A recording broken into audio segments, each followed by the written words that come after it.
ভাবুন তো, একটি জাতি বিশাল মরুভূমির মাঝে আটকে আছে। চারদিকে শুধু বালু আর বালু। না আছে ফসল, না আছে খাবার, না আছে কোনো শহর। কিন্তু আশ্চর্যের বিষয় কি জানেন? তারা 40 বছর সেই মরুভূমিতে থেকেও না খেয়ে মারা যাননি। প্রতিদিন আকাশ থেকে নেমে আসতো এক অদ্ভুত খাবার, যার নাম মান্না। আর সন্ধ্যা হলেই তাদের কাছে চলে আসতো অসংখ্য পাখি, যাদের নাম বলা হয় সালোয়া। এটা কি সত্যি আকাশ থেকে নেমে আসতো? কেন আল্লাহ এই জাতিকে 40 বছর মরুভূমিতে ঘুরিয়ে রেখেছিলেন? আর কেন তারা এই মহান নিয়ামতের পরেও অভিযোগ করেছিল? এই অবিশ্বাস্য ঘটনা ঘটেছিল মূসা আলাইসাল্লাম এবং তার জাতি বনি ইসরায়েলের সাথে। আজকের এই গল্পে আমরা জানব কিভাবে আল্লাহ তাআলা মরুভূমির মাঝে তাদের জন্য পাঠিয়েছিলেন মান্না ও সালোয়া, কিভাবে তারা 40 বছর সেই খাবার খেয়ে বেঁচেছিল, এবং এই ঘটনার ভেতর লুকিয়ে আছে আমাদের জন্য কি শিক্ষা। তাহলে চলুন শুরু করি আজকের সেই বিস্ময়কর কাহিনী। আসসালামু আলাইকুম। আমি মুসলিম ওহিদ ইসলামিক ইউটিউব চ্যানেলে আপনাদেরকে স্বাগতম। বিসমিল্লাহির রহমানির রহিম। হাজার হাজার বছর আগে মিশরের মাটিতে এক ভয়ঙ্কর অত্যাচারী শাসকের রাজত্ব ছিল। তার নাম ছিল ফেরাউন। সে নিজেকে মানুষের রব বলে দাবি করত। তার সৈন্যরা চারদিকে ছড়িয়েছিল, আর তার অত্যাচারের সবচেয়ে বড় শিকার ছিল একটি জাতি। তার নাম হলো বনি ইসরায়েল। বনি ইসরায়েল ছিল ইয়াকুব আলাইসাল্লামের বংশধর। একসময় তারা সম্মানিত ছিল, কিন্তু সময়ের সাথে সাথে তারা দাসে পরিণত হলো। ফেরাউনের সৈন্যরা তাদের দিয়ে কঠিন কাজ করাতো। দিনের পর দিন, বছরের পর বছর তাদের উপর চলত নির্মম অত্যাচার। সবচেয়ে ভয়ঙ্কর ছিল একটি আদেশ। ফেরাউন ঘোষণা করেছিল, বনি ইসরায়েলের ঘরে যদি কোনো ছেলে সন্তান জন্মায় তাকে হত্যা করতে হবে। কারণ জ্যোতিষীরা তাকে বলেছিল, এই জাতির মধ্য থেকেই এক শিশু জন্ম নেবে, যে একদিন তার রাজত্ব ধ্বংস করবে। আর সেই শিশুটিই ছিল মূসা আলাইসাল্লাম।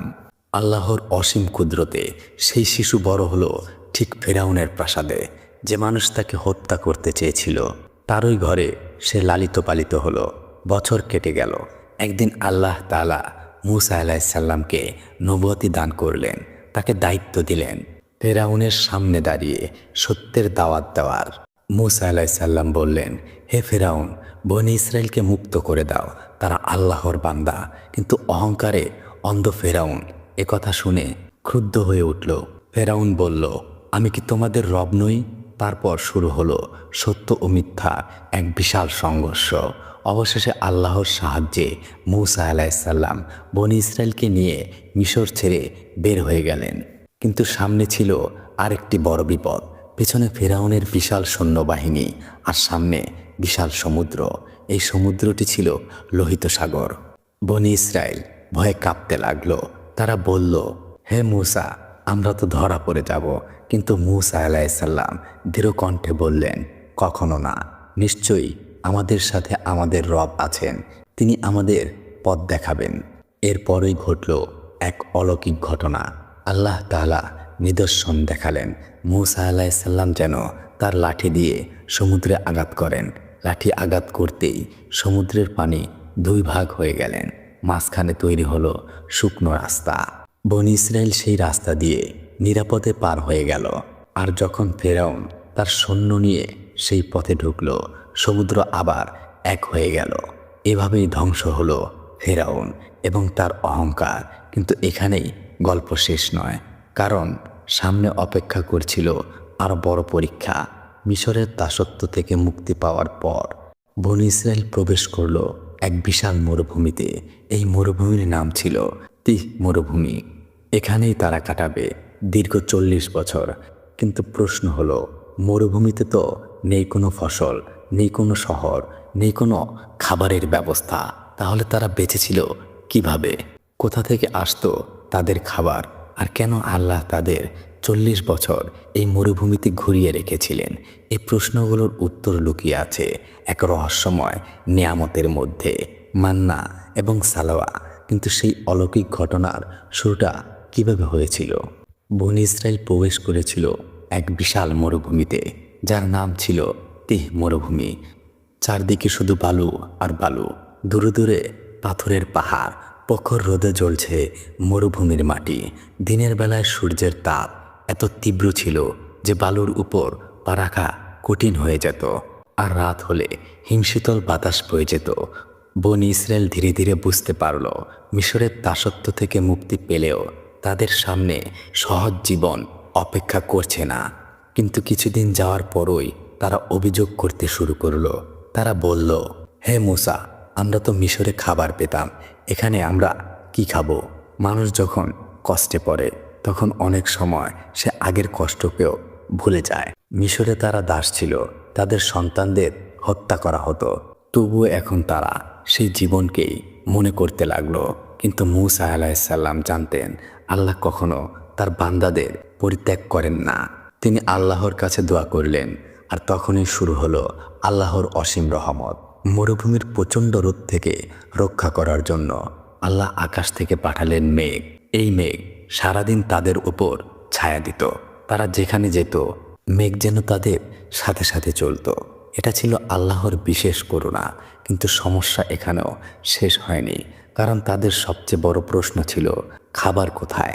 মরুভূমিতে তো নেই কোনো কৃষি, নেই কোনো বাজার, নেই কোনো শহর। ঠিক তখনই ঘটল এক অলৌকিক ঘটনা। এক ভোরবেলা বনি ইসরায়েলের লোকেরা ঘুম থেকে উঠে দেখল মাটির উপর সাদা সাদা কিছু পড়ে আছে, দেখতে যেন শিশিরের মতো। কেউ একজন এগিয়ে গিয়ে একটু স্বাদ নিল। তা ছিল মিষ্টি, অদ্ভুত সুস্বাদু। মানুষজন অবাক হয়ে গেল। তারা দৌড়ে গিয়ে মূসা আলাইহিসসালামকে খবর দিল। মূসা আলাইহিসসালাম বললেন, এটি আল্লাহর পক্ষ থেকে তোমাদের জন্য পাঠানো রিজিক। এই খাবারের নাম ছিল মান্না।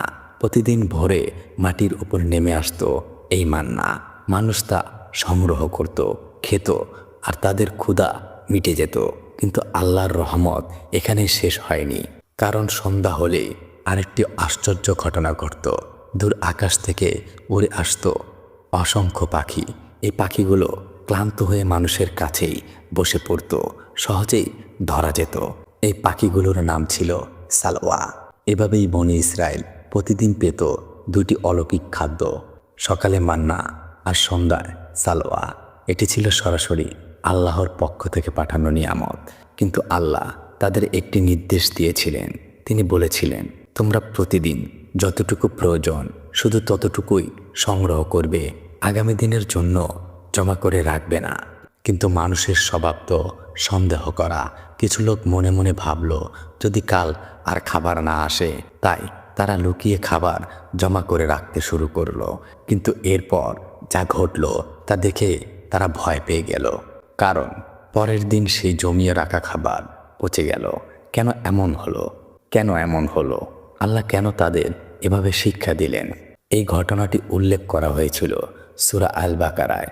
আল্লাহ বলেন, আমি তোমাদের উপর মেঘের ছায়া দিয়েছিলাম এবং তোমাদের জন্য মান্না ও সালোয়া নাজিল করেছিলাম। প্রথম দিকে বনি ইসরায়েল খুব আনন্দিত ছিল। তারা অবাক হয়ে দেখত মরুভূমির মতো কঠিন জায়গাতেও আল্লাহ কিভাবে তাদের রিজিক দিচ্ছেন। প্রতিদিন সকাল হলে তারা ঝুড়ি নিয়ে বেরিয়ে পড়ত, মাটির উপর ছড়িয়ে থাকা মান্না সংগ্রহ করত। এটি ছিল মিষ্টি, নরম এবং খুব পুষ্টিকর। অনেকে তা রুটি বানিয়ে খেত, আবার কেউ সরাসরি খেত। আর সন্ধ্যা হলেই তারা সহজেই ধরে ফেলত সালোয়া পাখি। এভাবে তাদের খাবারের কোনো অভাব ছিল না। কিন্তু কিছুদিন যেতে না যেতেই মানুষের স্বভাব প্রকাশ পেল। কিছু লোক বলতে শুরু করলো, আমরা প্রতিদিন একই খাবার খেতে খেতে ক্লান্ত হয়ে গেছি। তারা ভুলে গেল এই খাবার সরাসরি আল্লাহর পক্ষ থেকে আসছে। তারা ভুলে গেল মরুভূমির মাঝে এটি কত বড় নিয়ামত। একদিন তারা মূসা আলাইহিসসালামের কাছে এসে বলল, হে মূসা, আমরা এক ধরনের খাবারের ধৈর্য ধরতে পারছি না। আমাদের জন্য আল্লাহর কাছে দোয়া করুন, যাতে তিনি আমাদের জন্য মাটি থেকে উৎপন্ন খাবার দেন। শসা, ডাল, রসুন, পেঁয়াজ। এই কথাগুলো শুনে মূসা আলাইহিসসালাম খুব অবাক হলেন। তিনি বললেন, তোমরা কি উত্তম জিনিসের পরিবর্তে নিকৃষ্ট জিনিস চাইছ? কারণ মান্না ও সালোয়া ছিল আল্লাহর পক্ষ থেকে পাঠানো বিশেষ নিয়ামত। কিন্তু মানুষের মন কখনো কখনো অদ্ভুতভাবে পরিবর্তিত হয়ে যায়। যে খাবার এক সময় তাদের কাছে অলৌকিক মনে হয়েছিল, কিছুদিন পর সেটাই তাদের কাছে সাধারণ মনে হতে লাগলো। এটাই মানুষের স্বভাব। মানুষ খুব দ্রুত নিয়ামতের মূল্য ভুলে যায়। কিন্তু তিহ মরুভূমিতে আল্লাহ শুধু খাবার দিয়েই থেমে থাকেননি। আরেকটি বড় সমস্যা ছিল পানি। মরুভূমিতে পানি পাওয়া সবচেয়ে কঠিন বিষয়। একদিন বনি ইসরায়েলের লোকেরা তৃষ্ণায় কষ্ট পেতে লাগলো। তারা এসে বলল, হে মূসা, আমরা পানির জন্য কষ্ট পাচ্ছি। তখন আল্লাহ তাআলা মূসা আলাইহিস সালামকে নির্দেশ দিলেন, তোমার লাঠি দিয়ে পাথরে আঘাত করো। মূসা আলাইহিস সালাম লাঠি দিয়ে একটি বড় পাথরে আঘাত করলেন, আর সাথে সাথে ঘটে গেল আরেকটি অলৌকিক ঘটনা। পাথর থেকে বেরিয়ে এলো 12টি ঝর্ণা, প্রত্যেক গোত্রের জন্য আলাদা আলাদা পানির ধারা। এভাবেই আল্লাহ তাআলা তাদের জন্য পানি, খাবার এবং ছায়া সব কিছুর ব্যবস্থা করে দিয়েছিলেন। কিন্তু তারপরও বনি ইসরায়েলের অভিযোগ শেষ হলো না। তারা ধীরে ধীরে অবাধ্য হয়ে উঠতে লাগলো।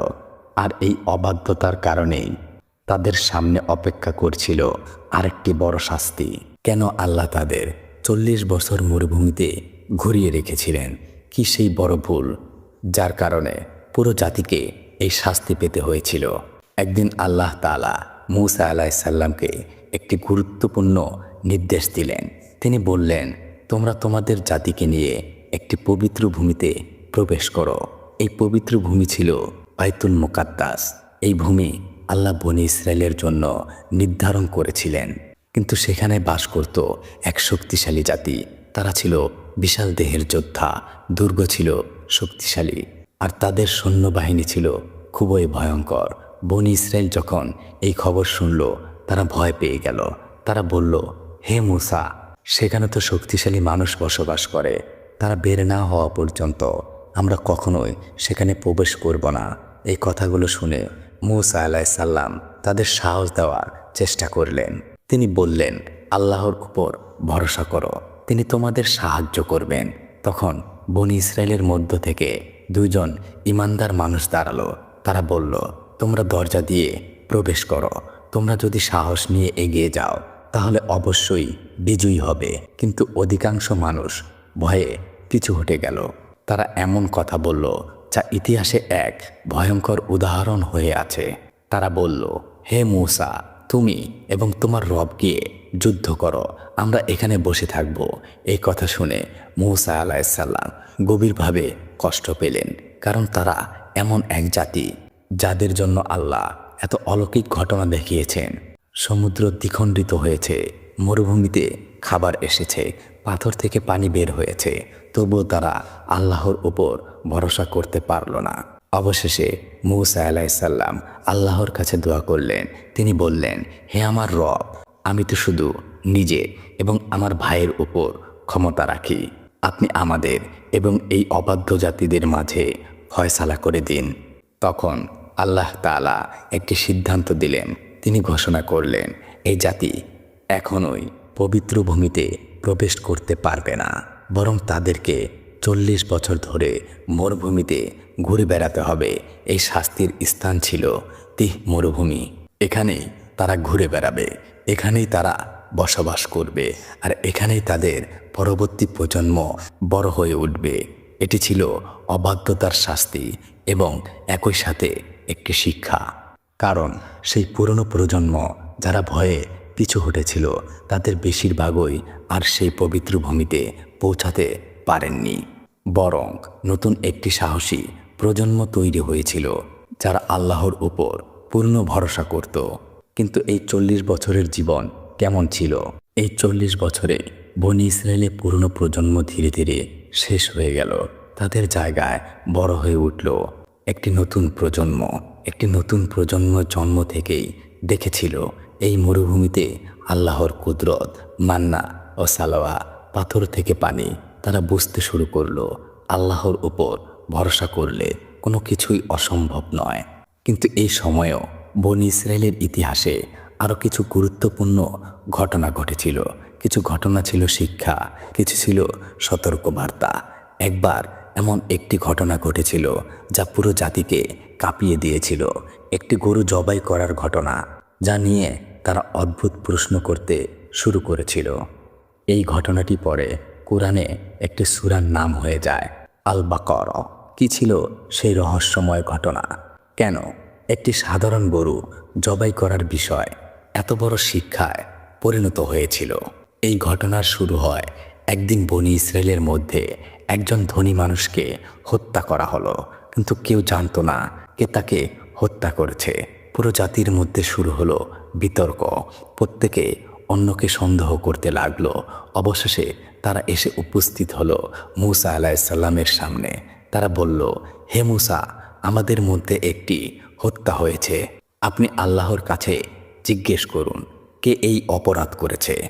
তখন আল্লাহ তাআলা মূসা আলাইসাল্লামকে একটি নির্দেশ দিলেন। তিনি বললেন, তোমরা একটি গরু জবাই করো। এই আদেশ শুনে বনি ইসরায়েলের অনেকেই অবাক হয়ে গেল। তারা ভাবল, হত্যার রহস্য জানার সাথে গরু জবাই করার সম্পর্ক কি? কিন্তু তারা যদি সহজভাবে এই আদেশ পালন করত, তাহলে ঘটনাটি এখানেই শেষ হয়ে যেত। কিন্তু তারা প্রশ্ন করতে শুরু করলো। তারা বলল, গরুটি কেমন হবে? মূসা আলাইসাল্লাম বললেন, না খুব বয়স্ক, না খুব ছোট, মাঝামাঝি বয়সের। কিন্তু তাতেও তারা থামল না।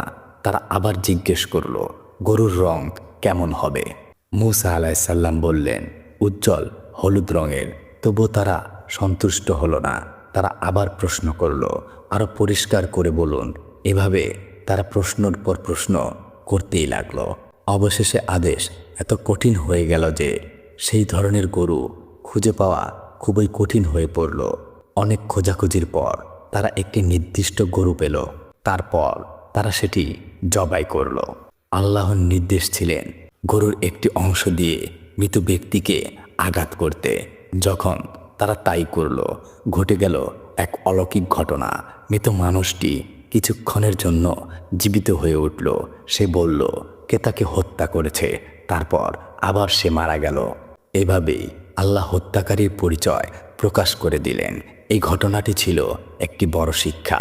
আল্লাহ দেখাতে চেয়েছিলেন, যদি মানুষ সহজ আদেশকে জটিল করে তোলে, তাহলে জীবনও কঠিন হয়ে যায়। আর এই কারণেই এই ঘটনার নামেই কুরআনে একটি সূরা হয়েছে, সূরা আল বাকারা। কিন্তু মরুভূমির এই 40 বছরের ইতিহাসে আরও একটি গুরুত্বপূর্ণ ঘটনা ঘটেছিল। একদিন, যেদিন আল্লাহ মূসা আলাইসাল্লামকে ডেকে নিয়েছিলেন পাহাড়ের উপর, সেখানে তাকে দেওয়া হয়েছিল একটি মহান কিতাব। তার নাম ছিল তাওরাত। সেই ঘটনাটি ছিল বনি ইসরায়েলের ইতিহাসে এক নতুন অধ্যায়ের শুরু। কিন্তু মূসা আলাইসাল্লাম পাহাড়ে থাকার সময় বনি ইসরায়েল কি করেছিল? কেন তারা আবার একটি বড় ভুল করে বসেছিল? সেই বিস্ময়কর এবং দুঃখজনক ঘটনাটি জানব আমরা। একদিন আল্লাহ তাআলা মূসা আলাইসাল্লামকে ডেকে নিলেন এক পাহাড়ে। এই পাহাড়ের নাম ছিল তুর পাহাড়। এখানেই আল্লাহ তার নবীকে দান করেছিলেন একটি মহান কিতাব। মূসা আলাইসাল্লাম কিছুদিনের জন্য এই পাহাড়ে অবস্থান করতে লাগলেন। এই সময় তিনি তার ভাই হারুন আলাইসাল্লামকে দায়িত্ব দিয়ে গেলেন বনি ইসরায়েলের নেতৃত্বের জন্য। কিন্তু মানুষ যখন দুর্বল ঈমানের হয়, তখন খুব সহজেই বিভ্রান্ত হয়ে যায়। বনি ইসরায়েলের মধ্যে ছিল একজন ব্যক্তি যার নাম ছিল সামিরি। সে ছিল দ্রুত ও প্রতারক। মূসা আলাইসাল্লাম পাহাড়ে থাকার সময় সে মানুষের মধ্যে ফিতনা সৃষ্টি করতে শুরু করলো। সে বলল, তোমরা কি দেখছো না, মূসা তো চলে গেছে। আমাদের এমন একটি উপাস্য দরকার যাকে আমরা দেখতে পারি। তারপর সে মানুষের কাছ থেকে স্বর্ণের অলংকার সংগ্রহ করলো। সেগুলো গলিয়ে একটি সোনার বাছুর তৈরি করলো। এই বাছুরের ভেতরে এমন ব্যবস্থা করা হয়েছিল যে বাতাস ঢুকলে গরুর মতো শব্দ বের হতো। মানুষ যখন সেই শব্দ শুনল, তারা বিভ্রান্ত হয়ে গেল। সামিরি বলল, এই হলো তোমাদের উপাস্য এবং মূসার উপাস্য। অনেক মানুষ এই মিথ্যার ফাঁদে পড়ে গেল। তারা সেই সোনার বাছুরের সামনে সেজদা করতে শুরু করলো। এটি ছিল এক ভয়ঙ্কর গুনাহ, শিরক। এই সময় হারুন আলাইসাল্লাম তাদের বোঝানোর চেষ্টা করলেন। তিনি বললেন, হে আমার জাতি, তোমরা পরীক্ষার মধ্যে পড়েছ। তোমাদের প্রকৃত রব রহমান আল্লাহ। কিন্তু অনেকেই তার কথা শুনল না। তারা বলল, মূসা ফিরে না আসা পর্যন্ত আমরা এই বাছুরের পূজা করতেই থাকব। কিছুদিন পর মূসা আলাইসাল্লাম পাহাড় থেকে ফিরে এলেন। তার হাতে ছিল আল্লাহর দেওয়া কিতাব তাওরাত। কিন্তু নিজের জাতির এই অবস্থা দেখে তিনি গভীরভাবে মর্মাহত হলেন। তিনি খুব রাগান্বিত হয়ে গেলেন। তিনি সেই সোনার বাছুরটি ধ্বংস করলেন এবং সামিরকে কঠিন শাস্তি দিলেন। এরপর তিনি মানুষকে তওবা করালেন। অনেকেই নিজেদের ভুল বুঝতে পারল এবং আল্লাহর কাছে ক্ষমা চাইল। এই ঘটনাটি ছিল বনি ইসরায়েলের ইতিহাসের একটি বড় সতর্ক বার্তা।